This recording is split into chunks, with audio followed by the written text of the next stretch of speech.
So you've poured your heart and soul into your book. Now it's time to send it out and find an editor and get the publishing show on the road, right? You're done with your rough draft, so it's time to find an editor, isn't it? Not so fast. Actually, today I'm going to be talking to you about why that can be one of the biggest mistakes you can make with your writing and in the writing process. In today's video, you're going to discover the 3 steps you need to take before you send your book off to be published or to have an editor work on it for you. Hey y'all, welcome to today's Live with Lisa. If you're new here, my name is Lisa and I create videos that help you learn how to write and live God's way. If you're looking to honor God with both your life and your writing, this is the place for you. I also want you to know that we go live every week here in partnership with Our Given Purpose Ministries, which is an incredible ministry founded by my dear friend, Tori Slaughter, to help you grow in your walk with God and to get connected into godly community. So make sure that not only can you watch today's video on YouTube and on Instagram, but on the Our Given Purpose Ministries Facebook page as well. So make sure you get connected. So disclaimer before we get into the content today. This video is not actually live. We are not live with Lisa today, technically. This is a pre-recorded video. Just want to put that out there because I had another commitment during the live stream for this week. And so this is pre-recorded. Thanks to the wonders of technology, we are able to still stream this at our regular time, and you are still able to join and ask your questions. So definitely leave your questions in the comments below or any comments that you have about the writing process, and I would love to respond to them. So today we are talking about what it looks like to know that you're ready to work with an editor. Many writers assume that once they have finished the rough draft stage, they have their rough draft, it's finished, they finally have typed those coveted words, the end, and they are excited and ready to move forward with hiring an editor. However, I actually recommend that you take 3 different steps. There are 3 steps that I believe you need to take before looking for an editor to hire. And so we want to go into that and really talk about what those steps look like and why it's so important that you don't just go from your rough draft immediately to hiring someone. So let's dive right in. Step number 1 you need to take and ask yourself is, have you done what is called a self-edit? Have you done a self-edit? You need to ask yourself that before you go through the process of hiring an editor. This is really important. Now, a self-edit is exactly what it sounds like. It is when you go through your own work, looking for structural issues, making structural changes, looking for typos, cleaning it up, and just improving the overall quality of your work. Now, a few things I want to recommend when you do a self-edit. Number 1 is to take a break for at least 2 weeks before you begin editing your book. Before you get started, take at least 2 weeks. Longer is great. I typically, take probably anywhere from 4 to 6 weeks of a break before I come back to a manuscript that I'm working on. But I recommend that people take at least 2 weeks before they get started with the self-edit of your manuscript. Number 2 is to read your work out loud. Read your work out loud at least one time to catch more errors. I don't know what it is, but there is something about the process of reading your book out loud that allows you to catch things that you miss when you're just reading it with your eyes. There's something about hearing the words and how it affects you and impacts you. You start to notice, that doesn't really sound right, or that's not really what I wanted to say. And so make sure you go through that process of reading your work out loud, and then it will allow you to catch some errors and things that need to be changed that way. The third thing is to edit like an editor.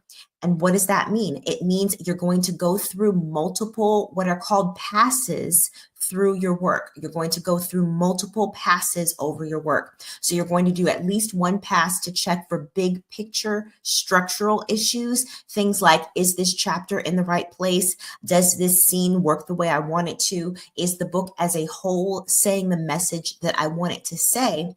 And then you're going to go through it again to look for more of those line by line and technical issues, things like spelling and grammar, typos, things like that. Those are the things that most people think of when they think of editing. But you really want the big picture look at your book as a whole, and you want to do that line by line edit for your work as well. They're both important for different reasons. And so you want to make sure that you're doing that with a self-edit. Now, why is a self-edit important? Many of you may wonder that because, you're thinking, I'm going to send this off to an editor anyway. Well, sit tight because I will get into that later on in the video today. But understand that it is valuable and necessary for you to go through your work on your own before you send it off to a professional editor. So make sure you do that first. That is the first thing. Step number 2, the question you need to ask yourself before you hire an editor is, have you gotten any other feedback on your work? Have you gotten any other feedback on your work? Now, I want to let y'all know that I did a video, I did several videos over the past few weeks, several live streams talking about accountability in the writing process and how important accountability really is. And so make sure you go back and watch those videos because it was, I believe, 4 or 5 of them that I did talking about accountability and the different kinds of accountability in the writing process that can really help you. So go back and watch those videos. But in those videos, I talked about the importance of having other people read your writing besides a professional editor.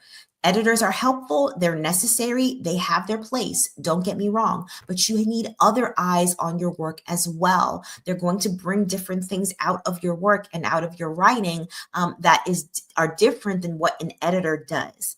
And so you want to make sure some of the people that we talked about were beta readers, for example. These are people who represent your ideal audience. These are actually readers, people who are the best audience for your book and are most likely to want to buy it in the future, right? So you want to find people who represent your ideal audience and your ideal reader and have them read your book and give you feedback about it. You also want to work with critique partners or a writing group. These are other writers who are going to help you improve specifically at the craft of writing. And as I said in other videos, you want to look for writers who write in the same genre as you, if at all possible. Really, really key and important that you do that. But you want to make sure that you're getting other feedback about your book besides just an editor. Each of these groups of people have different perspectives and are going to give you different insight on your work. And when they all work together, it's really going to make your work stronger and more impactful in the long run. If you only work with an editor, you're missing these other components that are going to be really helpful because they have different perspectives. You're missing the writer's perspective. You're missing the reader's perspective if you only work with an editor. So it's important to have that feedback from those other people too, if at all possible. And then step number 3, this is the last one and really important as well. When we're looking at when to hire an editor, you want to make sure you're doing all of these steps before you go through that process of hiring a professional editor to work with. And that is, have you implemented the feedback you've received and made your own revisions? Have you implemented the feedback you've received and made your own revisions? This is key and critical. And this speaks to what I talked about earlier. Some of you may be thinking as you're listening to this, why would I edit my own work? Why would I go through the trouble and the time and the energy of having all these other different people look at my work for me? But especially, why would I edit it myself? Isn't that my editor's job? A lot of you may be thinking that. And and I understand that logic, right? Because you're not a professional editor, so you don't necessarily feel equipped to edit your own work. And so you're kind of wondering why that would be necessary. But the point is that while it might seem like you're doing your editor's job for them when you're doing a self-edit, it's actually a critical step in making you a better writer. Let me say that again. If you are doing a self edit. You are not doing your editor's job for them. You are actually making yourself a better writer. Why? Because you are able to really look at your work through a critical lens, make changes, recognize things that you need to do differently, recognize your strengths and your weaknesses, and you're able to improve over time. There is something really important about being a writer who can accept feedback and implement it and make changes. And guess what? When you hire a professional editor, that is what they're going to have you do. They're not going to, the best editors anyway, are not going to just make all the changes for you and then just give you back the manuscript and say it's done. They're actually going to give you feedback and things that you need to do differently. And they're going to have you go through, in many cases, multiple passes through your work where you are implementing their suggestions and their ideas. And you're able to choose which feedback you want to accept or disregard. And that is a fundamental part of the writing process. We don't just go off in a corner, write our book, and then go and immediately send it out to an editor to review and then immediately publish it after that. There are multiple steps in this process. And so it's important for you to understand how that works and be able to learn how to do that early on, so that you're not surprised when you need to go through that process.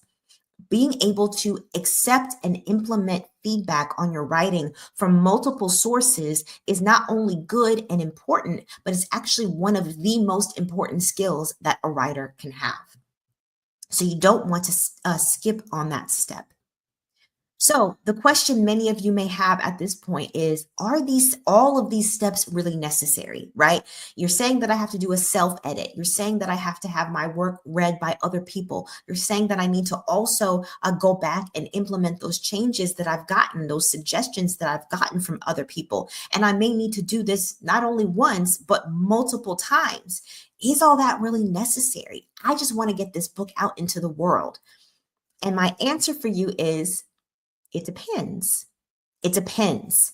You need to ask yourself, how good do you really want your book to be? Do you want it to be the best that it can be? Or are you satisfied with it just being good enough? Are you satisfied with it being less than your best? It's important for you to ask yourself that. How many copies do you really want to sell at the end of the day? Do you plan on writing additional books after publishing this first one? Do you want writing to be a career for you or just a hobby? That last one is really important. Do you want writing to be a career for you or just a hobby?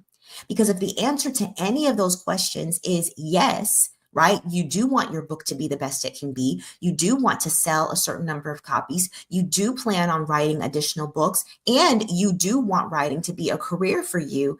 Then yes, you do need to go through all of those steps that I mentioned. All of those steps are necessary. And these questions really speak to the vision that you have for your book, and why you need to establish that vision early on in the writing process. If you go back and to one of my earlier videos, I did a video talking about the importance of vision in the writing process and how you can establish a vision for your book. This is one of many reasons why having a vision for your book early on is so incredibly important, because it guides and determines all of the steps and the choices you make throughout the writing process. It guides the direction you decide to go with your book. Your vision determines everything from how you're going to publish, whether you're going to go the traditional route or the self-publishing route, to when you decide to publish, what kind of timeline do you want to work with, to things like how many rounds of edits do you plan to go through, how much effort do you plan on putting into the editing process. All of these things are important, and they're impacted by your vision. What is it that you're trying to do? What is it that you're trying to get out of this book? How do you feel like God is leading you to write this book and publish it as a kingdom writer? All of this is really important and necessary for you to know and be clear on early on, because it will help you to make these decisions all throughout the writing process. Knowing your vision helps you to set and achieve goals for your book. And it allows you to be confident about the direction you're going while the direction that you're taking with it as you're going through the writing process. So, for example, if this book is just a passion project for you, that's okay. If it's just something that you want to do for personal fulfillment and something that is going to give you joy, and you're not really concerned about the results or about sales or anything like that, totally fine. And the effort you put into it will probably reflect that. It will reflect the fact that this is not a career for you. This is more of a hobby, and that's fine. What that means, though, is that the effort you put into your book will probably look very different than it does for someone for whom it's going to be the main product to drive their business, for example.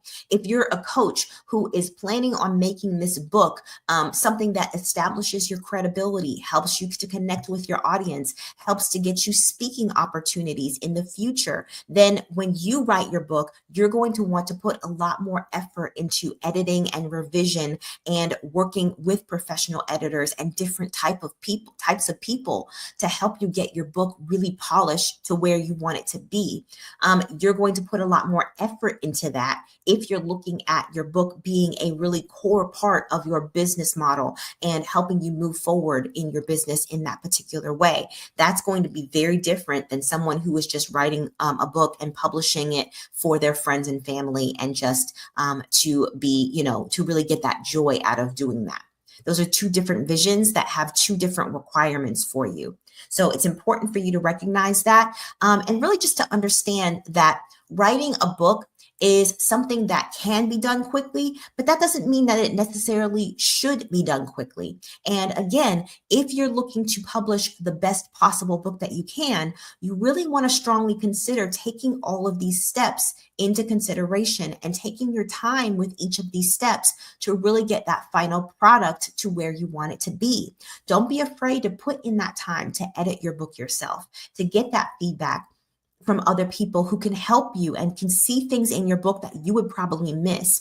And then to go back and implement that feedback, to revise it and make changes and look at it over and over again several times to really make sure that it's where it needs to be.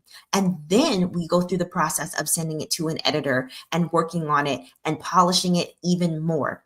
I promise you, this might feel a little bit overwhelming thinking about all these different steps, but I promise you, if you're willing to put in the time and the effort and the work to do this, to go through this process and to do things well, I really believe you'll be proud of the work that you are finished with at the end of the day and the final product that you come out with. I believe that you will be confident. It will be a book that you can be proud of, that you can be confident about talking about, and a book that you will be excited about sharing with the world. And really, as a kingdom writer, it's a book that will truly glorify and honor God. When we put in the extra work and we take that and we have that discipline to really make our book what it should be, not only can we be proud of it for ourselves, but we can be proud knowing that we have honored God by creating something that is really a work of excellence.